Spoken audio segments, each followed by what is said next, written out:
Kejadian pasal yang ke-39. Nah, saudara sekalian, sebelum kita baca firman Tuhan, kita tahu bahwa setiap kita itu hidup di dunia, kita menghadapi berbagai macam realita, ya, realita kehidupan. Kita dengan keluarga, kita ada menghadapi realita tertentu. Dengan keterpisahan kita dengan keluarga di Indonesia, dengan pekerjaan kita di rumah majikan, dengan kondisi kita dengan majikan, ada realita-realita hidup, kesulitan-kesulitan hidup yang kita hadapi. Mungkin seorang dengan yang lain menghadapi realita yang berbeda. Ada juga realita yang sama, ya. Realita yang sama seperti misalnya kita semua berpisah, kalian semua berpisah dengan anggota keluarga kalian di Indonesia. Kalian di sini bekerja dengan majikan, ada kesulitan-kesulitan dan sebagainya. Itu adalah realita-realita hidup yang kita alami selama kita hidup di dunia ini, dan itu nggak bisa dihindari. Termasuk saat ini kita semua menghadapi realita adanya pandemi. Jadi kita semua terkena dampaknya. Kita harus pakai masker seharian, gitu kan? Apalagi yang kita kerja keluar seharian mungkin di luar dengan kondisi udara yang panas, itu benar-benar menyumpekkan begitu ya. Begitu juga dengan mungkin menghadapi realita-realita yang lain yang berkaitan dengan pandemi, nggak bisa libur misalnya atau dan sebagainya.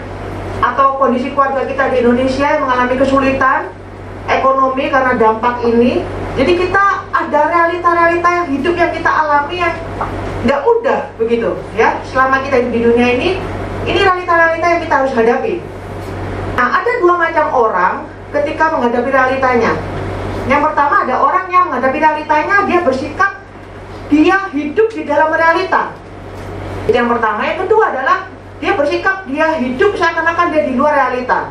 Ya, saya akan kasih contoh misalnya, orang yang hidup di dalam realita yaitu adalah orang-orang yang terfokus dengan masalahnya, dengan realita di sekitarnya yang ada, dengan kesulitan yang ada, dan dia dibelenggu oleh realita itu. Misalnya kondisi pandemi ini, orang-orang yang hidup di dalam realita, dia akan bersikap seperti apa? Dia akan terfokus dengan adanya banyak kematian di sekitarnya. Banyak virus yang memang menjangkiti ribuan orang, bahkan kalau di seluruh dunia ini jutaan orang. Dan saat ini di gelombang ketiga memang banyak orang-orang yang terjangkit yang nggak diketahui sumbernya dari mana. Nah, itu memang suatu hal yang mengerikan. Jadi orang-orang yang terbelenggu oleh realita di sekitarnya ini, dia akan bersikap seperti apa? Dia mungkin akan ketakutan. Dia akan mengalami kekhawatiran yang besar sekali. Merasa nggak bisa apa-apa, dia akan merasa lumpuh dan nggak berdaya. Mungkin nggak berani keluar rumah, atau kalau kesentuh orang sedikit, wah langsung disemprot alkohol semua misalnya begitu ya. Jadi mengalami ketakutan sekali, malam nggak bisa tidur, aduh bagaimana besok masih bisa hidup nggak ya, dan sebagainya. Itu realita orang yang benar-benar hidup di dalam, itu adalah sikap satu orang yang hidup di dalam realita. Memang realitanya seperti itu, tapi dia terfokus pada realita yang ada. Yang kedua adalah orang yang hidup di luar realita, gitu ya. Dia seakan-akan tidak menghiraukan realita yang ada. Jadi contoh lagi pandemi ini, udah tahu ada pandemi, tapi karena dia hidup di luar realita, dia merasa, wah itu tidak akan kena ke aku, itu mungkin hoax aja, dibuat-buat begitu ya. Memang sekarang banyak orang di Eropa yang mereka demo dan mereka minta tidak boleh ada batasan, karena mereka tidak percaya COVID ini ada. Bagi mereka itu dibikin-bikin konspirasi. Jadi mereka demo bilang enggak percaya. Nah, ada orang-orang yang mungkin nggak se-ekstrim itu, tapi merasa seakan-akan nggak mungkin aku kena COVID, begitu ya. Jadi mungkin nggak pakai masker seenaknya, kesana kemari, nggak mempedulikan protokol dan sebagainya, begitu ya. Nggak menyadari bahaya yang luar biasa seperti ini. Nah, itu orang yang hidup di luar realita. Realitanya seperti itu, tapi dia melawan dan tidak mengindahkan realita yang ada. Ya. Nah, kedua sikap seperti ini itu bukan sikap yang seharusnya dilakukan oleh anak Tuhan. Ada sikap yang lain yang Tuhan kehendaki kita sebagai orang-orang percaya untuk tidak hidup di dalam realita saja atau tidak hidup di luar realita. Nah, ini adalah sikap ketiga yang kita akan belajar dari Yusuf, yaitu orang yang hidup memang dia menyadari realita yang ada, tapi dia melampaui realita. Ya. Dia tidak hidup di dalam realita, tidak hidup di luar realita, tapi dia hidup melampaui realita. Nah, seperti apa sikap itu? Kita akan belajar ya dari kisah hidup Yusuf. Kita kembali ke Kejadian pasal 39. Kita lihat ayat yang pertama sampai ayat yang ke-6. Adapun Yusuf telah dibawa ke Mesir, dan Potifar, seorang Mesir, pegawai istana Firaun, kepala pengawal raja, membeli dia dari tangan orang Ismail yang telah membawa dia ke situ. Tetapi Tuhan menyertai Yusuf, sehingga ia menjadi seorang yang selalu berhasil dalam pekerjaannya. Maka tinggallah ia di rumah tuannya orang Mesir itu. Setelah dilihat oleh tuannya bahwa Yusuf disertai Tuhan, dan bahwa Tuhan membuat berhasil segala sesuatu yang dikerjakannya, maka Yusuf mendapat kasih tuannya, dan ia boleh melayani dia. Kepada Yusuf diberikannya kuasa atas rumahnya, dan segala miliknya diserahkannya pada kekuasaan Yusuf. Yaitu, sejak ia memberikan kuasa dalam rumahnya dan atas segala miliknya kepada Yusuf, Tuhan memberkati rumah orang Mesir itu karena Yusuf, sehingga berkat ada atas segala miliknya, baik yang di rumah maupun yang di ladang. Segala miliknya diserahkannya pada kekuasaan Yusuf, dan dengan bantuan Yusuf, ia tidak usah lagi mengatur apa-apapun selain dari makanannya sendiri. Sampai di sini kita tahu dan familiar sekali dengan kisah Yusuf ini ya, dijual ke Mesir sebagai budak. Kalau misalnya saat itu Yusuf hidup di dalam realita, dia akan bersikap seperti apa? Realitanya saat ini dia itu budak. Budak itu orang yang tidak punya hak atas nyawanya sendiri. Bahkan nyawanya sendiri pun, hidupnya, waktunya, dirinya, tubuhnya, dia tidak punya hak sama sekali. Jadi dia sebagai budak itu, apalagi zaman dulu itu, budak itu benar-benar tidak ada nilainya. Dia nilainya sama dengan barang, sama dengan kursi, sama dengan meja. Jadi majikan memperlakukan budak itu seperti apapun, tidak ada hukum yang menuntut. Sah-sah saja, tidak apa-apa. Majikannya mau bunuh kek, mau apain, nggak apa-apa. Majikannya mau buang kek, dia tidak punya hak atas hidupnya sendiri, karena dia sudah dibeli. Jadi seperti majikan beli barang aja, dia mau pecahin itu gelas kek, mau buang kek, mau simpan di lemari, mau di gudang, tidak masalah, itu haknya majikan. Nah, budak itu seperti barang, dia sudah tidak punya kebebasan apa-apa. Nah, dengan kondisi dia status sebagai budak saat itu, realitanya dia seperti budak yang nggak bebas, dia nggak punya hak atas hidupnya, atas dirinya, atas waktunya. Kalau Yusuf hidup di dalam realita, memang realitanya seperti itu, dia bisa bersikap seperti apa? Dia bisa stres, ya kan? Kan Yusuf masih orang yang sangat muda sekali, saudara, waktu dia dijual. Dia anak bungsu, masih mungkin umur 20 tahun lebih, begitu, masih muda sekali, nggak ada pengalaman apa-apa dengan dunia luar, tiba-tiba dipisahkan dari keluarganya dan jadi budak di tanah asing. Dia bisa stres, bisa nangis sendiri, duduk di pojokan, nangis, meratapi nasibnya, bahkan bisa depresi. Karena dia melihat realitanya seperti ini, nih, aku budak. Kalau dia hidup di dalam realita, kalau dia membiarkan realita itu menguasai dirinya, menawan dirinya, dia akan dilumpuhkan oleh realita yang ada. Nah, itu kalau dia hidup dalam realita. Bagaimana seandainya Yusuf hidup di luar realita?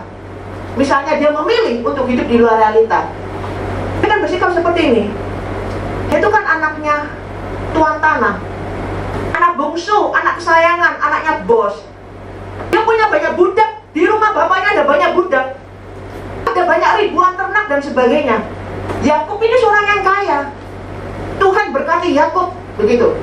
Nah, kalau dia menyadari bahwa dia itu, apalagi dia disayang bapaknya, tidak boleh kerja, kakak-kakaknya semua yang kerja, dia hanya di rumah, dibuatkan jubah yang indah, menikmati segala fasilitas di rumah, pelayanan dari budak-budak dan sebagainya. Kalau dia merasa bahwa aku ini bukan budak, aku ini anaknya bapakku, anak kesayangan. Kalau dia tidak menyadari bahwa realitanya saat ini kamu udah jadi budak, kalau dia tidak menyadari itu, dia tidak akan bisa kerja. Aku bukan budak kok, aku anaknya bapakku, anaknya bangsawan. Dia pasti tidak akan bisa kerja. Dia akan memperlakukan dirinya sebagai seorang anaknya majikan. Itu kalau dia hidup di luar realita. Akibatnya apa ya? Dia rugi sendiri. Dia akan mungkin dihajar sama majikannya, sama Potifar. Ini anak udah jadi budak kok, sok sepertinya anaknya Potifar, begitu kan? Akan dihajar, mungkin dibunuh dan sebagainya, atau dijual kembali dan sebagainya. Jadi dia akan mengalami kerugian dan kehancuran. Nah, tapi sekarang kita lihat bagaimana sikap Yusuf. Dia tidak bersikap hidup di dalam realita, dia tidak bersikap hidup di luar realita, tapi dia bersikap hidup melampaui realita yang ada. Yaitu apa? Dia sadar dia saat ini budak. Dia tidak menyangkali realitanya. Dia tidak menyangkali kesulitan yang dihadapinya. Dia tidak menyangkali bahwa saat ini memang aku budak. Aku bukan siapa-siapa, tidak punya hak. Tapi realita itu tidak menghalangi Yusuf untuk bersikap luar biasa sebagai seorang budak. Dan apa dikatakan kenapa Yusuf bisa bersikap luar biasa? Dikatakan apa tadi? Tuhan menyertai dia. Ada tangan Tuhan yang menyertai dia, sehingga apapun yang Yusuf lakukan itu berhasil. Kita lihat dia seorang yang gak punya pengalaman apa-apa, orang yang sangat muda sekali, tapi tiba-tiba dia bisa dikasih kepercayaan untuk menguasai seluruh isi rumah Potifar, menjadi kepala di atas rumah itu. Bahkan dikatakan segala miliknya diserahkan pada kekuasaan Yusuf, dan dengan bantuan Yusuf ia tidak usah lagi mengatur apa-apa. Hanya istrinya yang gak diserahkan ke Yusuf. Lainnya semua diserahkan ke Yusuf. Jadi dia tuh bisa dibilang seperti majikan kedua saja di rumah itu. Seperti bos dengan kekuasaan yang ada. Memang dia statusnya budak, tapi dia sudah seperti bos.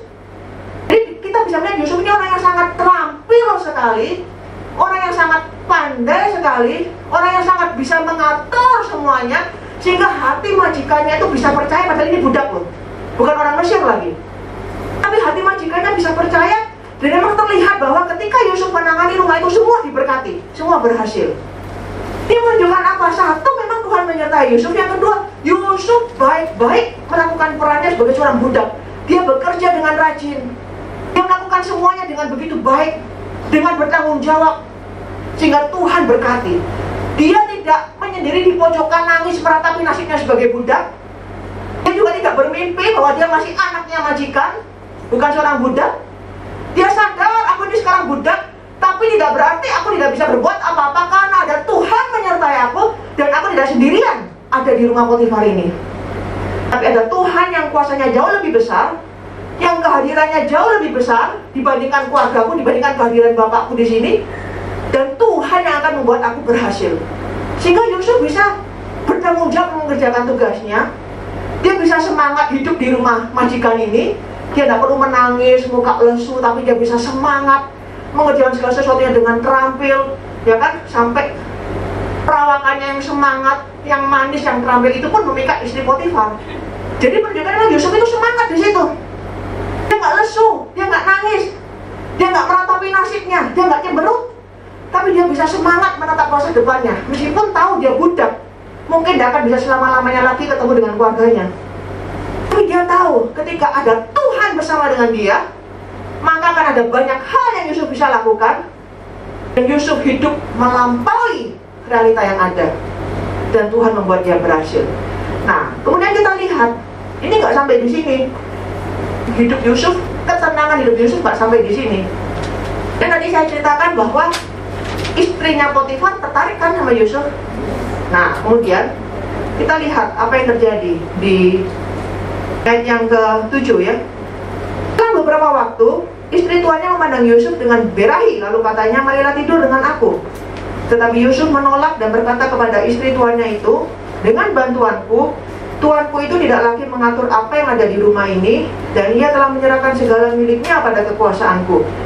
Bahkan di rumah ini ia tidak lebih besar kuasanya daripadaku, dan tiada yang tidak diserahkannya kepadaku selain daripada engkau, sebab engkau istrinya. Bagaimanakah mungkin aku melakukan kejahatan yang besar ini dan berbuat dosa terhadap Allah?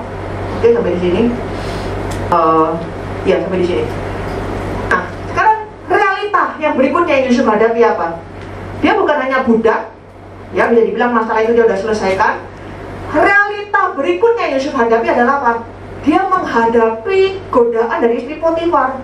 Dikatakan di ayat 10 ya, walaupun dari hari ke hari perempuan itu membujuk Yusuf. Nah, hari ke hari, gak tahu berapa lama, tidak disebutkan apakah itu berlangsung beberapa minggu atau beberapa bulan, tapi dari ke hari. Wah, itu ketegangan itu luar biasa sekali. Bisa rasa nggak? Hari ke hari kalian dimaki majikan misalnya. Wah, itu kan ketegangannya.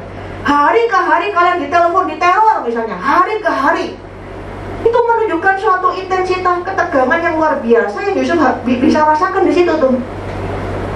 namanya Yusuf hidup, sekali lagi ya, di dalam realita. Realitanya adalah apa? Dia digoda oleh istri Potifar.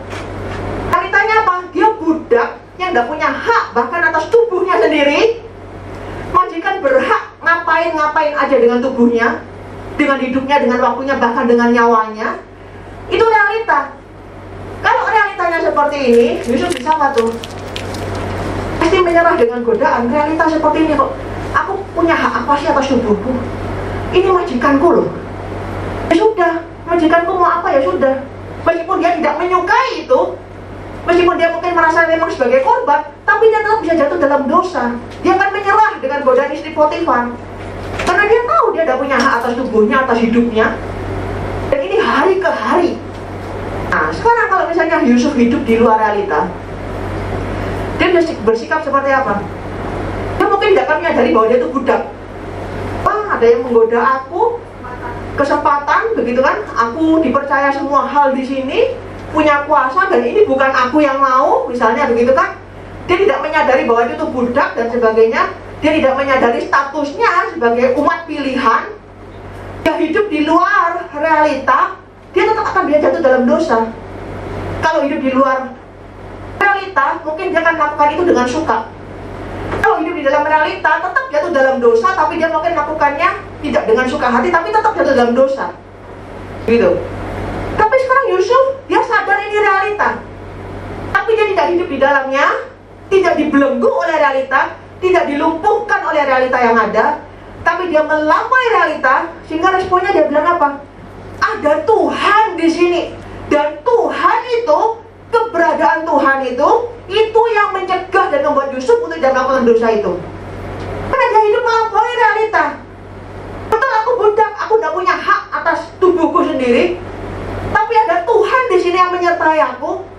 Dan karena penyertaan Tuhan ini, itu yang justru membuat Yusuf berani untuk menolak, karena dia tidak mau berdosa terhadap Tuhan. Nah, ini sikap yang hidup melampaui realita. Meskipun kalau dilihat cara manusia, seharusnya Yusuf sulit untuk menolak, karena ini majikan. Apapun yang diperintahkan, dia harus ikuti. Apapun yang disuruh majikan, dia seharusnya mengikuti. Itu budak. Tapi dia berani menolak. Karena akhirnya dia dimasukkan ke penjara. Tapi sikap berani menolak meskipun dia budak, itu karena dia hidup melampaui realita, tahu bahwa Tuhan ada bersama dengan dia, Tuhan menolong dia, Tuhan menyertai dia, dan memang sikap seperti ini yang seharusnya dia lakukan. Dia itu tidak berdosa terhadap Tuhan. Ya, kemudian kita lanjutkan. Dia dijebloskan ke penjara. Kemudian apa yang terjadi di penjara? Kita lihat terus pasal yang ke-39 ayat yang sama, ayat 20. Lalu Yusuf ditangkap oleh tuannya dan dimasukkan ke dalam penjara, tempat tahanan-tahanan raja dikurung. Demikianlah Yusuf dipenjarakan di sana. Tetapi Tuhan menyertai Yusuf dan melimpahkan kasih setianya kepadanya, dan membuat Yusuf kesayangan bagi kepala penjara itu. Sebab itu kepala penjara mempercayakan semua tahanan dalam penjara itu kepada Yusuf, dan segala pekerjaan yang harus dilakukan di situ dialah yang mengurusnya. Dan kepala penjara itu tidak mencampuri segala yang dipercayakannya kepada Yusuf, karena Tuhan menyertai dia, dan apa yang dikerjakannya dibuat Tuhan berhasil. Sekali lagi, peristiwa yang ketiga dalam hidup Yusuf, di penjara. Realitanya, dia ada dalam penjara, tempat yang lebih parah daripada rumah Potifar. Jangan bayangkan penjara yang sekarang, penjara zaman dulu. Apalagi dia budak yang dipenjara, betul-betul tidak punya hak apa-apa. Di Mesir tidak ada keluarga, tidak ada siapapun, tidak ada kekuasaan, tidak ada uang, tidak ada keluarga yang bisa menolong dia, yang menjenguk dia. Satu-satunya orang yang dikenal yaitu Potifar. Dia justru majikan yang menjebloskannya ke penjara. Habis sudah nasibnya, habis. Mungkin tidak ada harapan untuk dia keluar penjara. Jangan mimpi. Apalagi dia status sebagai budak. Ingat itu, budak dalam penjara lagi. Kalau kalian pernah mendengar, saya tahu mungkin sebagian orang pernah mendengar ceritanya Pak Ahok, ya, dia pernah sharing waktu dia awal-awal di penjara. Jadi kalian tahu kisahnya, Pak Ahok juga waktu pertama disidang dan diputuskan divonis masuk penjara, kita masih melihat dia lambai tangan, senyum-senyum, kelihatan tegar, dan terlihat sepertinya dia bisa menerima itu realita bahwa dia dipersalahkan dan dia dihukum penjara 2 tahun gitu ya. Tapi kemudian ada kesempatan dia cerita. Jadi kalau saya nggak salah ya, saya bukan begitu terlalu ingat detailnya, tapi kalau nggak salah 2 minggu setelah itu ya, atau 1 bulan kira-kira, atau mungkin 2 minggu setelah itu, dia tiba-tiba sakit dadanya gitu ya. Dia sakit dadanya, terus dia ngomong ke kepala penjara, saya sakit nih begitu, mau lihat dokter. Kepala penjara ini tahunan, bahkan mungkin belasan tahun, puluhan tahun, dia pengalaman banget lihat perilaku, sikap-sikap para tahanan itu seperti apa begitu ya. Mereka ditahan bagaimana, akhirnya mereka dipenjara seperti apa, akhirnya kepala penjara ini ngerti sebenarnya masalah dia dari Pak Ahok itu apa. Akhirnya dia cuma bilang begini, Pak Ahok lari aja keliling lapangan, nanti pasti sembuh. Jadi kepala penjara ini sebenarnya tahu dia tuh stres, lari aja keliling lapangan nanti sembuh. Nah Ahok bingung, kalau lari keliling lapangan tuh di penjara itu kan ada penjaga yang di atas itu kan. Kalau lihat ada pas lampu itu lagi nyala, lihat ada orang lari-lari, dipikir nanti melarikan diri, kena tembak dia kan, celaka ini begitu kan, nggak berani dia bilang enggak lah, nggak mau gitu lari-lari di penjara. Terus akhirnya dia bilang enggak, saya nggak mau. Terus kepala penjaranya bilang oke, lihatlah beberapa jam lagi, kalau memang masih sakit dan Pak Ahok ngotot mau lihat dokter, ya udah kita lihat dokter. Dia masih sakit, dia merasa dia itu benar-benar sakit begitu loh, sakit betul. Terus kemudian dia mikir, kalau dia lihat dokter malam itu, nanti kan pasti masuk berita tuh. Wah, nanti dipikir, wah Ahok stres di penjara, wah bagi dia itu juga suatu hal yang memalukan banget, begitu. Akhirnya dia nggak mau, begitu. Ah udahlah, nggak mau lihat dokter, nanti malah beritanya keluar kemana-mana, tambah baik, nanti macam-macam begitu. Akhirnya dia menolak, dia udahlah enggak. Tapi berapa waktu kemudian dia baru sadari, ya, memang ketika dia berinteraksi dengan Tuhan di situ, roh Tuhan bekerja dan sebagainya, dia sadar dia itu memendam kemarahan yang dalam dan yang besar sekali sebetulnya. Jadi sebetulnya dia itu tidak terima bahwa dia dijebloskan di penjara. Dan dia memendam kemarahan yang besar sekali. Dan kemarahan itu yang membuat dia akhirnya sakit dadanya tanpa dia sadari. Dia pikir mungkin memang betul-betul sakit fisik, tapi ternyata dia memang ada sakit di hati dan pikirannya. Nah di situ dia baru dia berelasi dengan Tuhan dan mulai dikuatkan. Dia baru berproses dengan yang namanya pengampunan dan sebagainya, begitu. Nah ini hanya segelintir untuk kisah yang membuat kita melihat bahwa gak mudah di penjara. Apalagi penjara zaman sekarang ini sebenarnya kan enak, gak susah, ada TV, bisa lari keluar-keluar, jalan-jalan, ketemu orang. Tiap minggu ada yang datang besuk, misalnya kirimin makanan yang dia sukai, begitu kan. Dan Ahok itu jelas dikasih tahu waktu divonis dia cuma di penjara 2 tahun. Cuma 2 tahun. Bukan 12 tahun, bukan 20 tahun, 2 tahun. Jadi bilang satu kontrakan kalian habis, dia keluar penjara gitu ya. Bisa dibilang cepat ya cepat, maksudnya bukan waktu yang lama sebenarnya 2 tahun begitu loh. Tapi dia bisa stres seperti begitu. Nah, ini Yusuf, saya hanya mau sedikit kasih penggambaran. Ini Yusuf ini tidak diketahui berapa tahun loh. Bisa dibilang dia sudah seumur hidup habis sudah di penjara. Tidak ada apapun yang bisa membuat dia keluar. Dia juga nggak ada siapa-siapa di Mesir yang dia kenal, apalagi statusnya sebagai seorang budak. Kembali kalau Yusuf hidup di dalam realitanya seperti itu, dia akan jadi seperti apa? Duduk di pojokan penjara, nangis terus tiap hari, depresi, bahkan mungkin bunuh diri. Dan sedikit orang yang bunuh diri di penjara karena tidak mampu menghadapi realita bahwa dia akan dipenjara seumur hidup. Lebih baik aku mati sekarang. Loh, aku juga akan mati di penjara kok. Tapi daripada aku menderita 30 tahun seumur hidup, 40 tahun, lebih baik sekarang mati loh, sama-sama mati. Tapi tidak perlu menderita 30 tahun, 40 tahun di penjara.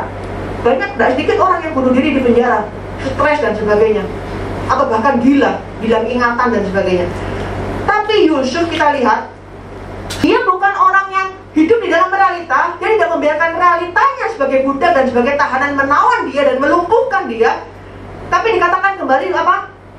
Dia menjadi orang yang disayang oleh kepala penjara, dipercayakan semua urusan kepala penjara itu, sehingga kepala penjara tinggal ongkang-ongkang kaki di pojokan. Semua Yusuf yang urus. Dia tetap bekerja dengan rajin, tetap penuh semangat, tidak membiarkan dirinya dilumpuhkan oleh kondisi realita yang sulit itu. Tapi dia tetap semangat, percaya bahwa ada Tuhan yang bersama dengan dia. Dia tidak sendirian di penjara. Nah ini yang penting. Dan memang Tuhan membuat dia semua berhasil yang dilakukannya. Nah, salah satu yang kita bisa lihat, kemudian ceritanya kan kalian tahu, ada juru minuman dan juru roti yang dimasukkan ke penjara kan. Dan Yusuf tafsirkan mimpi mereka, ya kan? Nah, ini juga salah satu bukti bahwa Yusuf itu orang yang penuh semangat. Dia tidak dikungkung oleh realita, meratapi nasibnya sebagai tahanan dan sebagai budak, begitu? Enggak. Tapi bahkan ketika dia melihat ada dua orang yang lagi stres, lagi sedih di sana, begitu, dia bisa berinisiatif datang dekatin. Kalian ada masalah apa? Coba ceritakan ke saya. Kita semua sendiri ngalamin loh, kalau kita ada masalah boro-boro memperhatikan orang lain. Ya kan? Duh, boro-boro, Bu. Masalah saya sendiri nih loh, berat, saya tidak bisa tanggung. Boro-boro mau WA, boro-boro mau telepon orang lain, boro-boro mau tanya kabarnya orang lain. Ya kan? Loh, tapi Yusuf dia bisa menunjukkan apa? Dia tidak dikungkung oleh realita bahwa dia budak tahanan yang nasibnya mengenaskan. Dia tidak merasa dia nasibnya mengenaskan. Begitu. Sehingga dia bisa tampil berdiri menjadi pemimpin di situ, mengurusi semuanya dengan baik, dan Tuhan memberkati dia.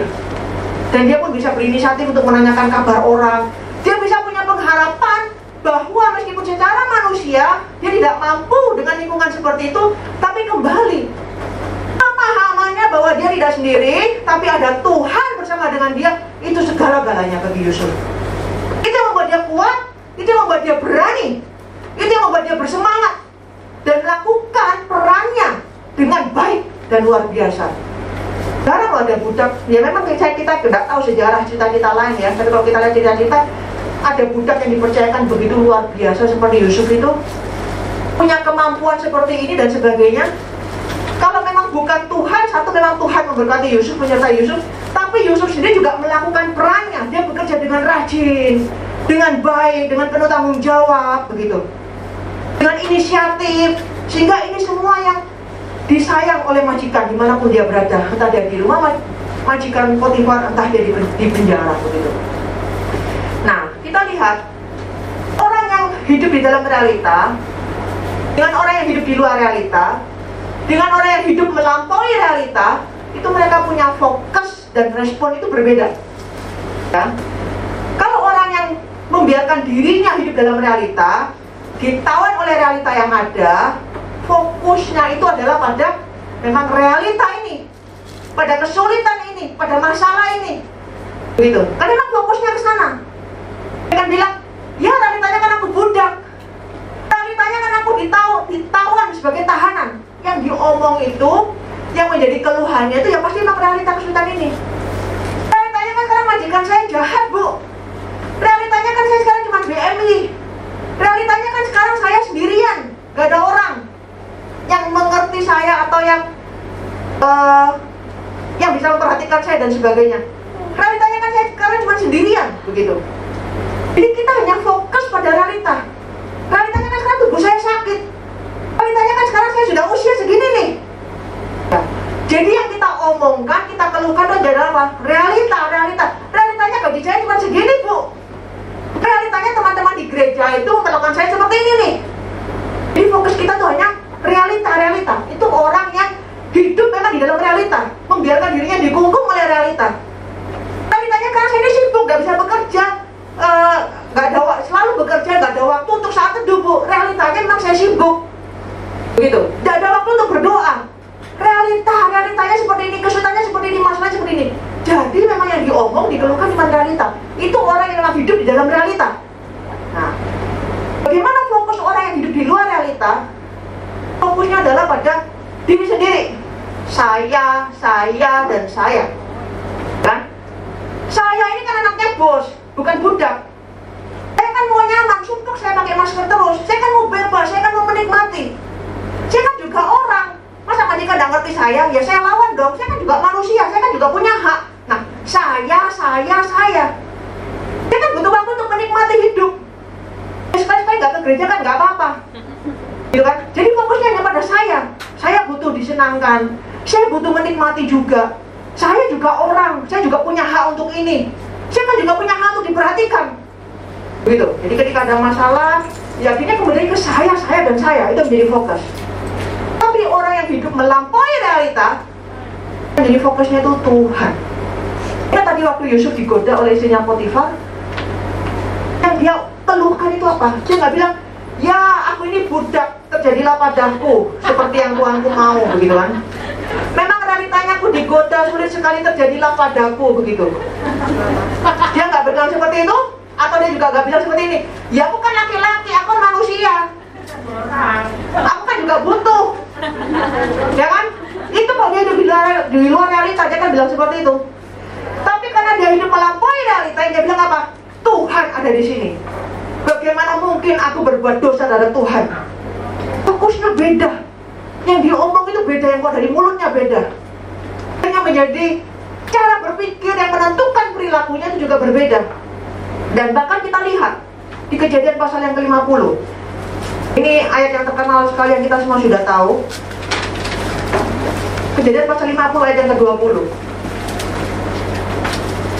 Ya kan, setelah Yusuf kembali berkumpul dengan keluarganya, ya, setelah dia diangkat jadi penguasa Mesir, keluarganya datang membeli gandum ke Mesir, dan pokoknya ceritanya dia berkumpul kembalilah dengan keluarganya. Kemudian Yakub itu meninggal, ya kan? Yakub meninggal.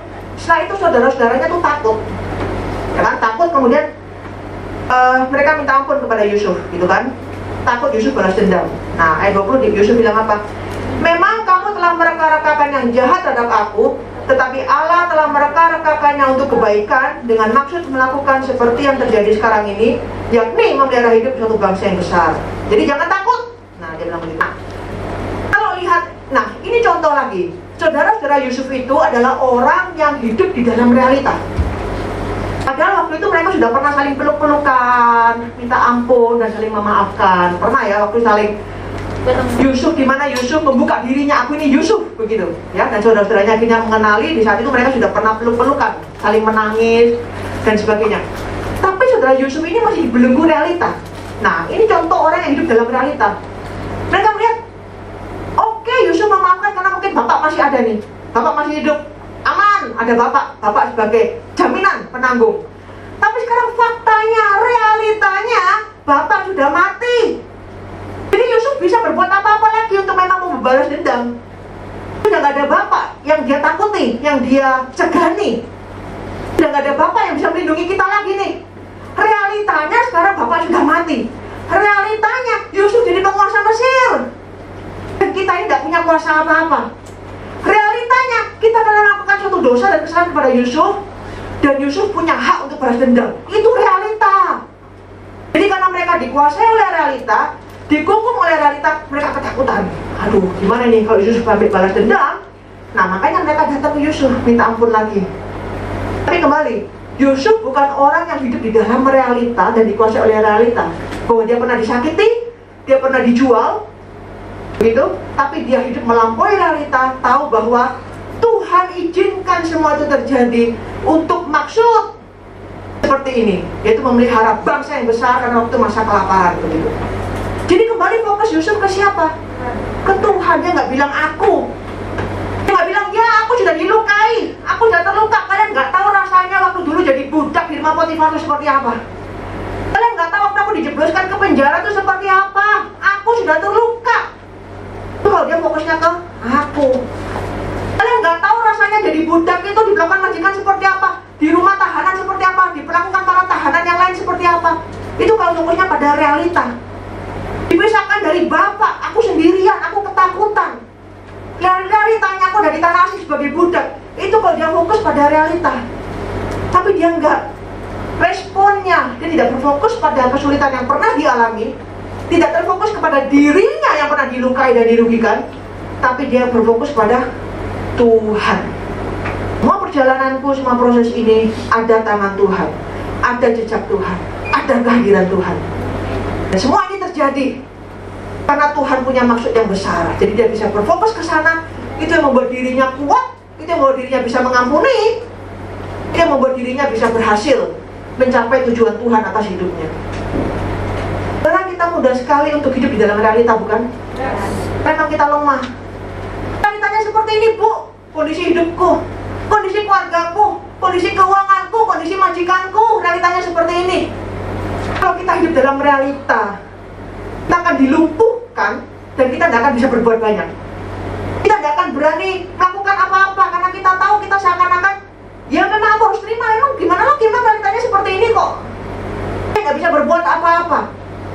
Kalau kita tahu bahwa kita tidak sendiri, Kita tahu bahwa kunci segala peristiwa yang dialami Yusuf adalah apa? Tadi Alkitab, ayat-ayat yang kita baca dengan jelas mengatakan apa? Tuhan menyertai Yusuf. Tuhan menyertai Yusuf. Itu kalimat yang kental sekali kan dari ayat-ayat yang kita baca. Saat ini kita sebagai anak Tuhan, kita sebagai milik Tuhan, kalimat yang sama Tuhan juga nyatakan kepada kita. Tuhan menyertai kamu dimanapun kamu berada. Tuhan menyertaiku dimanapun aku berada. Entah aku dalam kondisi majikan yang sulit, entah aku dengan masalah keluarga yang pelik, aku dengan kondisi keuangan yang seperti ini, entah aku bergumul dengan kehidupanku dan diriku sendiri, dengan masa depanku, dimanapun aku berada, ada Tuhan di sini menyertai. Dan itu janji Tuhan, bukan? Aku sekali-kali tidak akan membiarkan kamu dan meninggalkan kamu. Itu kenapa kok kita sering lupa? Kita sering hidup dikungkung dan dikuasai oleh realita, dikungkung oleh ketakutan, dengan kekhawatiran, dengan kemarahan mungkin, dengan kesedihan yang luar biasa. Kita dilumpuhkan dan kita tidak mampu untuk berbuat apa-apa. Seakan-akan hidup ini tidak ada harapan. Ketika kita melihat bahwa kita menjadi milik Kristus, kita tidak sendirian. Ada Tuhan, tangan Tuhan yang menyertai kita. Ini memberikan kita kekuatan bahwa di tengah kondisi mungkin cara manusia aku tidak mampu berbuat apa-apa, tapi tidak ada yang tidak mungkin bagi Tuhanku. Tidak mungkin bagi seorang budak untuk jadi penguasa Mesir. Tak ada orang yang berani mimpi seperti itu. Mimpi pun tidak berani. Orang tahanan tiba-tiba jadi penguasa Mesir. Daripada mimpi seperti itu, akhirnya nanti gila sendiri, ya kan? Tidak ada yang berani mimpi gitu loh. Tapi yang terjadi pada Yusuf. Kenapa? Ada tangan Tuhan. Dan itu yang Yusuf punya pengharapan. Makanya itu dia bisa bertahan, bisa kuat. Ketika majikan kita sulit, kita diperlakukan dengan sulit, tetap percayalah bahwa Tuhan ada di situ. Membuat kita menjadi pekerja-pekerja yang bertanggung jawab, pekerja-pekerja yang semangat, pekerja-pekerja yang melakukan tanggung jawab kita sebagai BMI dengan baik, dengan penuh tanggung jawab di situ. Ketika kondisi kita keuangan sulit, kondisi hidup kita sulit, tetap lakukan bagian yang terbaik yang kita bisa lakukan sebagai anak Tuhan, sesuai dengan perintah-perintah Tuhan. Jalani hidup ini dengan bertanggung jawab. Taati apa yang kita tahu tentang firman Tuhan yang harus kita lakukan. Selebihnya Tuhan yang akan menyediakan bagi kita. Selebihnya Tuhan yang akan mengatur. Selebihnya Tuhan yang akan memimpin. Ketika kita mampu hidup melampaui realita, di situ memang tangan Tuhan akan bekerja dan membawa kita jauh melampaui apa yang bisa kita pikirkan dan kita harapkan. Jauh melampaui apa yang bisa kita lakukan. Karena ada tangan Tuhan yang akan menyertai kita. Dan ini memberikan kita kekuatan dan semangat untuk apapun pergumulan yang saat ini kita hadapi, termasuk pandemi ini sekalipun. Ya, kita sudah tahu bahwa pemerintah pun sudah mengingatkan akan ada gelombang keempat di musim dingin, dan gelombang keempat ini akan lebih dahsyat dari yang kemarin. Diperkirakan ratusan orang akan sakit dan sebagainya, karena musim dingin itu virus bekerja dengan lebih hebat. Makanya pemerintah pun juga sedang bekerja menyediakan tempat karantina ribuan, 4.000 atau 6.000, saya lupa, tempat karantina dan ada sebagian yang lagi dibangun belum selesai untuk menyambut ini gelombang keempat, begitu. Dan memang mereka bilang ini akan mengerikan, begitu ya. Jadi sewaktu-waktu bisa siap sekolah ditutup, sewaktu-waktu semua akan ditutup dan sebagainya. Jadi sudah diingatkan seperti itu. Kita kalau hidup di dalam realita kan kita akan dipenuhi ketakutan dan kegentaran. Kita akan dilumpuhkan dan tidak bisa berbuat apa-apa. Tapi juga jangan hidup di luar realita. Lepas masker seenaknya, nggak mengikuti protokol, tidak bertanggung jawab untuk menjaga diri kita dan orang lain, begitu. Itu orang yang hidup di luar realita. Tapi kita percaya bahwa ada Tuhan yang akan melampaui realita ini, yang akan menolong kita. Entah kita sebagai pribadi, entah keluarga kita di Indonesia yang mengalami dampak ekonomi, entah kita dalam kehidupan di rumah majikan, atau kita bergereja yang kita nggak tahu ke depan akan terjadi seperti apa. Tapi kita dipenuhi kekuatan, pengharapan. Kita dipenuhi semangat bahwa ada tangan Tuhan yang menyertai, yang mengontrol segala sesuatunya, dan kita hanya melakukan yang terbaik sebagai anak Tuhan sesuai dengan profesi kita masing-masing. Dimanapun kita berada, kita melakukan yang terbaik, dan Tuhan yang akan mengerjakan apa yang Dia bisa lakukan melampaui segala apa yang kita pikirkan. Mari kita berdoa. Terima kasih Tuhan, karena kami memiliki Allah Bapa yang mengerti dan kami tak pernah sendirian, yang sudah berjanji akan menyertai kami dan tidak pernah meninggalkan kami apapun kondisi realita yang kami hadapi di dunia ini. Biar janji itu menguatkan kami, menolong kami, membuat kami tidak hidup dikungkung oleh realita, ditawan oleh realita, dan dilumpuhkan oleh realita, dan hanya terfokus pada realitas dan kesulitan yang ada, sehingga membuat kami tidak bisa berbuat apa-apa. Tapi tolong juga kami Tuhan untuk tidak hidup menyangkali realita yang ada, tapi kami mau hidup melampaui realita, menyadari realita kami hidup di dunia yang berdosa ini dengan segala masalah yang dapat kami hindari. Tapi kami punya pilihan sikap hidup untuk melampaui realita, karena kami memiliki Tuhan yang hidup dan yang dahsyat dalam kehidupan kami. Tolong Tuhan, kami mempercayai Engkau mampu bekerja dalam segala kesulitan, dalam setiap pergumulan. Engkau mampu menyatakan rencanamu dan memakai kami terbang tinggi, melintasi langit ini, melintasi segala kesulitan ini, melintasi badai ini, untuk mencapai tujuan atas hidup kami ya Bapa. Kami percaya Tuhan, mampukan kami, karena kami tahu ada roh Allah bersama-sama dengan kami.